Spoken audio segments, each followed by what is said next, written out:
నమస్తే శ్రీమాత్రే నమః శ్రీ గురుభ్యో నమః. మనం ప్రతిసారి అంటే నేను చర్చించే ప్రతిసారిని యోగాల గురించి చెప్తూ ఉంటాను. ఏ సమయంలో ఏ యోగాలు పడతాయి, ఆ యోగాలు ఏ ఏ గ్రహాల ద్వారా మనకి అనుకూలిస్తాయి, ఆ గ్రహాల వల్ల ఆ యోగాల వల్ల దేశకాలమాన పరిస్థితులు ఎలా ఉంటాయి, దాంతో పాటుగా మేషాది ద్వాదశ రాశుల వారికి ఎలాంటి ఫలితాలు, మిశ్రమ ఫలితాలా, శుభ ఫలితాలా, మంచి ఫలితాలా, చెడు ఫలితాలా, ఇలాగా నేను ఎప్పుడూ మీకు మీ ముందుకు ప్రతిసారి ఒక్కొక్క యోగాన్ని తెచ్చిస్తుంటాను. అయితే ఇప్పుడు నేను మీకు అందించే ఒక బ్రహ్మాండమైన యోగము, మహారాజ యోగము. అది ఎవరిస్తున్నారు అంటే కనుక మన శని భగవానుడండి. 30 ఏళ్ల తర్వాత జూలైలో 2025 జూలై 13వ తారీఖు నుంచి శని భగవానుడు మనకి ఇబ్బంది పెట్టడమే కాదు, దానితో పాటు మనకి మహారాజ యోగాలను కూడా కలగజేస్తాడు అనమాట. అయితే ఈసారి ఈ సంవత్సరము 25లో జూలై నెలలో మనకి శని భగవానుడు ఇచ్చే అపురూపమైన మహారాజ యోగము పట్టబోతోంది. అయితే ఇది ఎక్కడ ఎలా పడుతోంది అనే వివరంలోకి వెడితే కనుక, శని తిరోగమనంలో అంటే రిట్రోగ్రేట్ అవుతున్నప్పుడు ఏర్పడే ఈ అరుదైన రాజయోగము, ఈ రాజయోగము మనకి మీనరాశిలో తిరోగమనం చెందుతున్నాడు. ఎప్పుడైతే ఈ మీనరాశిలో తిరోగమనం చెందుతున్నాడో ఇదే సమయంలో మనకి శని చతుర్దృష్టి మనకి ఏ రాశి మీద పడుతోంది అంటే మిథున రాశి మీద, బృహస్పతి మీద పడుతోంది. అంటే మిథున రాశిలో అప్పటికే బృహస్పతి ఉండడం వల్ల ఆ శని భగవానుడి యొక్క దృష్టి, ఆ చతుర్దృష్టి ఈ బృహస్పతి మీద పడుతోంది. అయితే దీనితో పాటు ఇదే సమయంలో రాహు కుజులు షడష్టక యోగంలో ఉన్నారు. మనకి జూన్లో మొదలైంది కదా షడష్టకము. ఆ షడష్టక యోగం ఇప్పుడు కంటిన్యూ అవుతోంది. అది కూడా ఒక అరుదైన రాజయోగం అన్నమాట. అయితే ఈ శని బృహస్పతి దృష్టి యొక్క సంయోగంతో రాజయోగాత్మక పరిణామాలను ఇస్తోంది. ఇన్ని మంచి గ్రహాలు ఈ సమయంలో మనకి శుభ ఫలితాలను ఇచ్చేందుకు ఏర్పాటవుతోంది. అయితే ఎవరెవరికి శుభ ఫలితాలు ఎలా ఉండబోతోంది అంటే కనుక, ఇది ఒకసారి మీకు గతంలో చూసుకున్నట్టయితే 1995, 96 ఆ సమయంలో ఇలాంటి శని భగవానుడు ఇచ్చే ఒక అరుదైన మహారాజ యోగం ఏర్పడింది. మళ్ళా 30 సంవత్సరాలకి మనకి జూలై నెలలో ఏర్పడబోతోంది. అయితే ఈ ఏర్పడడానికి మనకి దేశకాలమాన పరిస్థితులు నేను ఎప్పుడూ ప్రస్తావిస్తూ ఉంటాను, ఒక మనుషులకి రాశులకే కాకుండా దేశకాలమాన పరిస్థితుల్లోనూ దేశ రక్షణ విభాగము, రాజకీయ విభాగము, ఇలా ఆర్థిక విభాగము, న్యాయ విభాగము, ఇలా ప్రతి ఒక్క అంశంలోనూ కూడా ఈ యొక్క గ్రహాల యొక్క ఫలితాలను మనం తెలుసుకుంటూ ఉంటాము. ఆ గ్రహాల ఫలితాలే ఒక్కొక్కసారి మనకి దేశం మీద, రక్షణ వ్యవస్థ మీద ఇలాగా ప్రమాదాలు, అదృష్టాలు ఇలాంటి వాటి మీద కూడా పడుతూ ఉంటుంది అనమాట. అయితే ఇలాగ పడడం వల్ల కొన్ని గ్రహస్థితులు మీకు ఇప్పుడు సవివరంగా తెలియచేస్తాను. ఒకటి, శని గ్రహము మనకి మీనంలో తిరోగమనంలో జరుగుతోంది. అయితే దీని యొక్క ఫలితం ఎలా ఉంటుంది అంటే కనుక విశేషమైన ఫలితము ధర్మము, త్యాగము, సేవా ధోరణిలో ఉండబోతోంది. తర్వాత బృహస్పతి మిథున స్థానంలో అంటే మిథునంలో ఉన్నాడు. దీనివల్ల ఏంటంటే జ్ఞానము, అంటే ప్రతి ఒక్కళ్ళకి ఇంటెలిజెన్స్, నాలెడ్జ్, జ్ఞానంతో పాటు కమ్యూనికేషను, విద్యా వ్యవస్థను వృద్ధి చేసేందుకు ఉపయోగపడుతోంది. దీంతో పాటు కుజరాహులు అంటే రాహు కుజ గ్రహాలు షడష్టకంలో కర్కాటక కుంభంలో ఉన్నారనమాట. అయితే వీరిచ్చే ఫలితాలు ఎలా ఉంటున్నాయి అంటే కనుక ఆందోళనగాను, తర్వాత అస్థిరత్వంగాను ఉండబోతోంది. అంటే వీరి యొక్క ఫలితాలు ఒక్కొక్క దానికి ఒక్కొక్కలా ఉంటాయి. అయితే మరి బుధుడు, సూర్యుడు ఏమిస్తున్నారు అంటే కనుక మిథునంలో ఈ బుధ సూర్యుడు మిథునంలో మనకి జూన్ 15 నుంచి స్థానాలు మారారు. అయితే ఈ మారడం వల్ల రాజకీయంలో ఎక్కువగా కొంత జోక్యం కలగజేసుకోవడము, రాజకీయంలో ఒక స్థిరత్వం లేకపోవడము, ఇలాంటివన్నీ గోచరిస్తున్నాయి. ఇది గ్రహాల యొక్క స్థిరత, వాటి ఇచ్చే విశేషము. అయితే మరి దేశకాల సామాజిక పరిస్థితుల గురించి ఎలా ఉండబోతున్నాయి అంటే కనుక ముందుగా రాజకీయ మార్పులు ఎలా ఉండబోతున్నాయి చూద్దాము. అయితే ఇవి పంచాంగ పరంగా చెప్పేవే, తర్వాత పంచాంగ శాస్త్రం, జ్యోతిష శాస్త్ర పరంగా చెప్పేవే తప్ప ఏదో ఊహించి కల్పించినవి మాత్రము కాదు, గమనించగలిగినవి. అయితే రాజకీయ పరంగా పెద్ద పెద్ద స్థాయిలో పార్టీల్లో మార్పులు వస్తాయి, నాయకత్వాలలో కూడా మార్పులు చోటు చేసుకునే అవకాశాలు కనబడుతున్నాయి. దీంతో పాటు కొన్ని రాష్ట్రాల్లో అన్ఎక్స్పెక్టెడ్ రిజిగ్నేషన్స్ కానీ, ఎలియన్సెస్ అంటే కొన్ని అనుకోని పరిస్థితులు కానీ తల ఎత్తే అవకాశాలు కనబడుతున్నాయి. తర్వాత నూతన రాజకీయ యజ్ఞము మళ్ళా తిరిగి మొదలయ్యే అవకాశం కనబడుతోంది. యువ నాయకులకు ఇది చాలా చక్కని సమయము. ఎవరైనా కొత్తగా పార్టీల్లోకి రావాలన్నా, రాజకీయ రంగంలోకి రావాలన్నా ఇది మంచి సమయము. ఆ దిశగా ప్రయత్నాలు చేసుకోండి. అయితే కొన్ని పాత రాజకీయ పార్టీల్లో కొంత అస్థిరత ఏర్పడే అవకాశం కనబడుతోంది. అయితే ఇంకా ఆర్థిక రంగం చూసినట్టయితే ఎలా ఉంటుందంటే దేశ ధన మూలకంగా కొంచెం మెరుగుదల కనబడుతోంది. ముఖ్యంగా రిటైల్ రంగంలోనూ, రియల్ ఎస్టేట్ రంగంలోనూ, ఇన్ఫ్రాస్ట్రక్చర్ రంగాలలో కొంత మార్పులు జరగబోతున్నాయి. తర్వాత bit coin, crypto, digital currency విషయాలలో గట్టి నిర్ణయాలు, విధానాలు అమలుపరిచేటట్టుగా గోచరిస్తోంది. అయితే రూపాయి విలువ స్థిరంగా ఉంటే సరిపోతుంది. విదేశ పెట్టుబడులకు ఆకర్షితం అయ్యేటట్టుగా మనకి రూపాయి విలువ ఉండబోతోంది. అయితే చమురు ధరలు, ఇంకొక అంశం ఏంటంటే చమురు ధరలు తగ్గినప్పటికీ లోకల్గా ట్యాక్స్ విషయాలలో ప్రజల మీద భారం పడే అవకాశం కనబడుతోంది. ఇది ఆర్థిక పరంగా. అయితే మరి న్యాయ వ్యవస్థ పరంగా చూసుకున్నట్టయితే ఎలా ఉండబోతోంది అంటే కనుక కొన్ని పెండింగ్ రాజకీయ కేసులు వేగవంతంగా ముందుకు నడిచేటట్టుగా గోచరిస్తోంది. అత్యున్నత న్యాయస్థానాలలో ముఖ్యమైన తీర్పులు వెలువడే అవకాశాలు కూడా కనబడుతున్నాయి. అయితే న్యాయ రంగంలో డిజిటలైజేషన్ కూడా అయ్యేందుకు అవకాశాలు గోచరిస్తున్నాయి. ఇక రక్షణ విభాగానికి చూసుకున్నట్టయితే కనుక సరిహద్దు పరిస్థితులు కొంత పటిష్టంగా ఉండేటట్టుగా చర్యలు తీసుకోబోతున్నారు. తర్వాత అణు సామర్థ్యము, యుద్ధ డ్రోన్ల అభివృద్ధికి బలమైన చర్యలు తీసుకోవడము, టెక్నాలజీని ఇంప్రూవ్ చేయడము, ఇలాంటివన్నీ జరగబోతాయి అన్నమాట.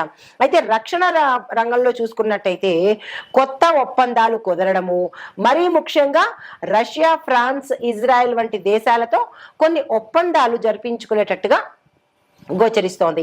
అయితే వ్యవసాయ రంగం, గ్రామీణాభివృద్ధి చూసుకున్నట్టయితే వ్యవసాయ రంగానికి కొంచెం వర్షాభావము, అంటే వర్షాలు చాలా అనుకూలంగా ఉండడము, రైతులకు ఊరట కలగడము, మంచి పంటలు పండే అవకాశాలు కనబడుతున్నాయి. దీంతో పాటు రైతు సమస్యల మీద ప్రభుత్వము వాస్తవంగా వాళ్ళ ప్రాబ్లమ్స్ ఏంటి అనేది చర్యలు తీసుకునేందుకు అవకాశాలు కనబడుతున్నాయి. అయితే సబ్సిడీలు, ఇంక్రిమెంట్లు, క్రెడిట్ స్కీములు మరికొంత సమర్థవంతంగా ప్రజల్లోకి తీసుకెళ్లేందుకు దోహదపడుతుంది. తర్వాత సామాజిక పరంగా చూసుకున్నట్టయితే చట్ట శాసనాలు అంటే చట్టానికి కొంత వ్యతిరేక దిశగా వెళ్ళడము, కొంత ఉద్రిక్తతం అవ్వడము, ప్రజలకు ఇష్టం లేకపోవడము, ఇలాంటి చర్యలు సామాజిక పరంగా జరిగేందుకు అవకాశాలు కనబడుతున్నాయి. అయితే దీంతో పాటు దేశభక్తి యువతలో కూడా పెరిగే అవకాశాలు కనబడుతున్నాయి. అయితే దీనితో లక్కీ రాసులు అంటే ఈ శని యొక్క మహారాజయోగంలో ఏ రాసులకు మనకి అభివృద్ధి కనబడుతోంది అంటే కనుక వృషభ రాశి వారికి, తరువాత కర్కాటక రాశి వారికి, కన్యా, ధనస్సు, కుంభ, ఈ 5 రాశుల వాళ్ళకి విశేషమైన ఫలితాలు ఇస్తున్నాయి. అయితే ముందుగా వృషభ రాశి వారికి ఎలాంటి అంశము అంటే కనుక ధనము విపరీతంగా రావడము, ఆకస్మిక ధనము, ధనానికి సంబంధించినటువంటి వృద్ధి కనబడుతోంది. స్థిర చరాస్తులు కూడా వీళ్ళు వృద్ధి చేసుకుంటారు. తర్వాత కర్కాటక రాశి వారికి ఏ అంశంలో అంటే అన్ని రాశుల వాళ్ళకి ఒకే అంశంలో ఉండదు. ఒక్కొక్క రాశి వారికి ఒక్కొక్క స్థానాన్ని బట్టి ఆ స్థానాల యొక్క అభివృద్ధి గోచరిస్తుంది. ఇప్పుడు కర్కాటక రాశి వారికి చూసుకున్నట్టయితే ఈ రాశిలో ఉండే వారికి రాజకీయ పరంగా మంచిగా జరిగే అవకాశం ఉంది. ఆధ్యాత్మిక పరంగా అభివృద్ధి కనబడుతోంది. అయితే కన్యా రాశి వారికి చూసుకున్నట్టయితే ఉద్యోగస్తులకు మంచి మంచి అభివృద్ధి కనబడము, ఉద్యోగంలో ఉండే వారికి విశేషమైన ఫలితాలు కనబడుతున్నాయి. బుద్ధి వికాసము అంటే వీళ్ళు మరింత స్మార్ట్ గా వర్క్ చేసేందుకు కనబడుతోంది. ధనుసు రాశి వాళ్ళకి చూసుకున్నట్టయితే ఈ ధనుసు రాశిలో ఉద్యోగస్తులు వ్యాపారస్తులు ఉన్నట్టయితే కనుక వాళ్ళకి మంచి లాభాలు వచ్చే అవకాశము, పెట్టుబడుల మీద ధనం వచ్చే అవకాశము కనబడుతోంది. దీంతో పాటుగా విదేశాలు వెళ్ళి అక్కడ స్థిరపడ్డమో లేదా విదేశాలు వెళ్ళడానికి సంబంధించినటువంటి ప్రయత్నాలు ఫలించే అవకాశాలు కనబడుతున్నాయి. తర్వాత కుంభరాశి వాళ్ళకి చూసుకున్నట్టయితే కనుక టెక్నికల్ పరంగాను, టెక్నాలజీ పరంగాను, తర్వాత కొత్త కొత్తవి ఏవైనా వీళ్ళు ఆవిష్కరించాలంటే ఇన్నోవేటివ్గా ఉండాలన్నా, ఎంటర్‌ప్రెన్యూర్‌లో ఉండాలన్నా, స్టార్టప్ కంపెనీలు స్టార్ట్ చేసుకోవాలన్నా, వ్యాపార పరంగాను ఇలా ఈ రాశిలో ఉండే వారికి ఈ పరంగా కలిసి వచ్చే అవకాశాలు కనబడుతోంది. అయితే ఓవరాల్గా ఈ 5 రాశుల వారికి విశేషమైన ఫలితాలు ఇవ్వబోతున్నాడు మన శని మహారాజు. అయితే జాగ్రత్తగా ఉండవలసిన రాశులు ఏంటంటే మేషము, మిథునము, తుల, మీనము. ఈ 4 రాశుల వాళ్ళు చాలా చాలా చాలా జాగ్రత్తగా ఉండాలి. అయితే ఏ అంశంలో జాగ్రత్తగా ఉండాలి అనేది కూడా ఇక్కడ మీకు వివరిస్తాను. గోచార రీత్యా మీరు జాగ్రత్తలు తప్పనిసరిగా తీసుకోండి. మేషరాశి వారికి కుటుంబంలో సమస్యలు ఎక్కువగా వచ్చే అవకాశాలు కనబడుతున్నాయి. దానికి సంబంధించిన జాగ్రత్తలు తీసుకోండి. ఆర్థికంగా మీరు చాలా డిస్టర్బ్ అయ్యే అవకాశం కనబడుతోంది. అంటే ఆర్థిక ఒత్తిడులు మీ మీద రుణపరంగా కావచ్చు లేదా అప్పుల పరంగా కావచ్చు, ఏదైనా కానీ ఆర్థిక పరంగా మీకు చాలా స్ట్రెస్ ఎక్కువ అవుతుంది, ముందుగానే తెలియస్తోంది కాబట్టి జాగ్రత్తలు తీసుకోండి. మిథున రాశి వారికి మానసికంగా విపరీతమైన ఒత్తిడి ఎదుర్కొనే అవకాశం, స్ట్రెస్ తీసుకుంటారు. అది కుటుంబ పరంగా కావచ్చు, ఉద్యోగ పరంగా కావచ్చు. ఈ రాశిలో ఉండే ప్రతి ఒక్కరికి, విద్యార్థులకు, రాజకీయ నాయకులకు, తరువాత వ్యాపారస్తులకు, ఉద్యోగస్తులకు, ఇలా ప్రతి ఒక్కళ్ళకి, స్త్రీలు పురుషులకు కూడా మానసిక ఒత్తిడి అనేది తప్పదు. దీంతో పాటు డబ్బు వ్యవహారాలు ఏదైనా మీరు చెయ్యాలి అనుకుంటే చాలా చాలా జాగ్రత్తలు తీసుకోండి. ఎందుకంటే ధన నష్టము, చోర భయము ఎక్కువగా కనబడుతున్నాయి. స్కాముల్లో ఇరుక్కోవడం కానీ, అంటే ఇప్పుడు ఇంటర్నెట్లో చేస్తూ ఉంటారు కదా ఫోన్పేలు, జీపేలు, వాటిల్లో మీరు మోసపోవడము, ఆన్లైన్ స్కాములు జరగడము, ఇలాగ ఏదో ఒక ద్వారా మీరు ధనాన్ని నష్టపోయే అవకాశం కనబడుతోంది. ధనపరంగా జాగ్రత్తలు తీసుకోండి. అయితే తులారాశి వాళ్ళకి చూసుకున్నట్టయితే వైద్యపరమైన ఖర్చులు మీరు చాలా ఎదుర్కోవాల్సిన అవసరం అవుతుంది. ఆపరేషన్స్ రీత్యా కావచ్చు, ప్రమాదాల రీత్యా కావచ్చు, లేదా అనారోగ్య రీత్యా కావచ్చు, మీరు ఎక్కువగా డాక్టర్కి సంబంధించి, హాస్పిటల్కి సంబంధించి, మందులకు సంబంధించి ఎక్కువగా ధనాన్ని వెచ్చించవలసిన పరిస్థితి. భావోద్వేగాలు మీరు చాలా నియంత్రించుకోవాలి. ఈ సమయంలో అస్సలు బాగాలేదు. ఉద్రేకాలకు కానీ, కోపాలకు కానీ, ఆవేశాలకు కానీ ఇలాంటి వాటికి వెళ్ళే ప్రయత్నం చేయకండి. ఇక మీనరాశి వారికి చూసుకున్నట్టయితే శని భగవానుడు మీ రాశిలోనే తిరోగమనం చేస్తున్నాడు. ఎప్పుడైతే మీ రాశిలోనే తిరోగమనం చేస్తున్నాడు అంటే కనుక మీరు విమర్శలకు గురయ్యే అవకాశం కనబడుతోంది. అది మీ ఉన్న స్థానంలో కావచ్చు, లేదా సంఘంలో కావచ్చు, మీ ఇంట్లో కావచ్చు, మీ స్నేహితుల్లో కావచ్చు, ఎక్కడ ఉన్నా మీరు విమర్శలకు ప్రథమ స్థానం తీసుకునేవారు అవుతారు. చాలా జాగ్రత్తగా ఉండండి. అయితే కోల్పోయిన అవకాశాలు ఏవైనా ఉంటే కనుక అవి తిరిగి మళ్ళా మీ దగ్గరికి వచ్చే అవకాశం కనబడుతోంది. వాటిని అందుకునే ప్రయత్నం చేయండి. అయితే లాభపడే రాశులు చెప్పాను. ఇప్పుడు జాగ్రత్తగా ఉండవలసిన రాశులను కూడా, ఏ అంశంలో జాగ్రత్తగా ఉండాలో కూడా మీకు సవివరంగా తెలియచేశాను. అయితే పరిహారాలు, సూచనలు ఏం తీసుకోవాలి అనేది చివరలో చెప్తాను. అయితే శని భగవానుడు 30 ఏళ్ల తర్వాత 2025లో తిరోగమనం జరుగుతోంది. మీనరాశిలో శని భగవానుడి తిరోగమనంతో పాటు బృహస్పతి మిథునంలో 3వ స్థానంలో సంచారం చేస్తున్నాడు.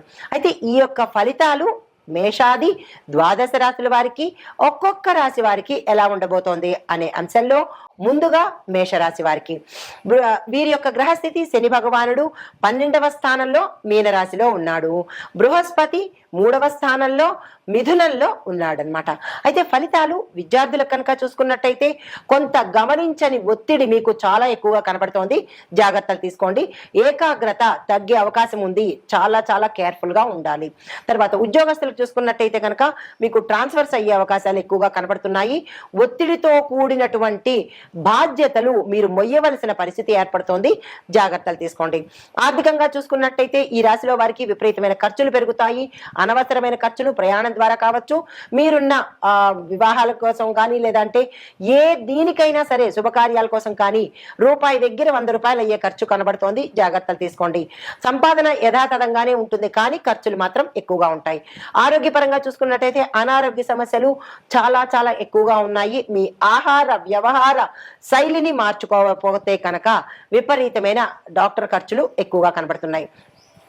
కుటుంబ పరిస్థితి చూసుకున్నట్టయితే కనుక విదేశ సంబంధాల కారణంగా మీ కుటుంబం అంటే విదేశాలతో సంబంధాలు మీకు వస్తాయి. అంటే మ్యారేజ్ పరంగా చూస్తే ఆ పరంగా మీ కుటుంబీకులు మీకు దూరం అయ్యే అవకాశం కనబడుతోంది.